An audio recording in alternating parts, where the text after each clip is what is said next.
a certain system analytical thinking which has to be brought into sustainable development. Of course, this is more academic in nature, okay, but it will give a lot more validation for certain things we are doing.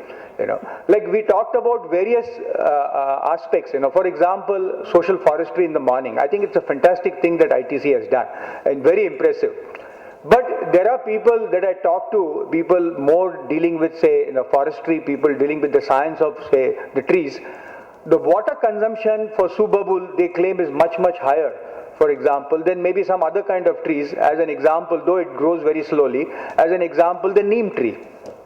Okay. Now, how do we take this into account?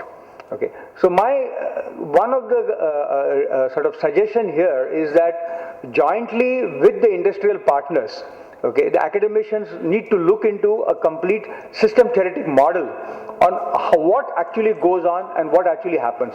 See, these models we have done for technologies today we feel are harmful to us. Okay. As an example, the internal combustion engine. Okay.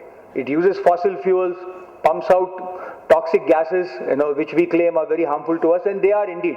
Okay, and we are finding ways and means of reducing those particular gases, maybe by using catalytic converters, coming up with more efficient engines, recycling the exhaust which comes out, and again trying to use it in the overall fuel cycle. Science is sometimes not completely understood, as to how nature, and the life cycles are much longer when you're dealing with nature, as opposed to life cycles that are involved in man-made technologies. As an example, the internal combustion engine. So having said this, there are a couple of other small points that I want to make, and I'm going to keep it very brief in today's presentation. That these sort of things that I described holds true for every aspect of sustainable technology. I just gave it with respect to solar panels. And don't mistake me, as I said, I'm a big advocate of solar panels.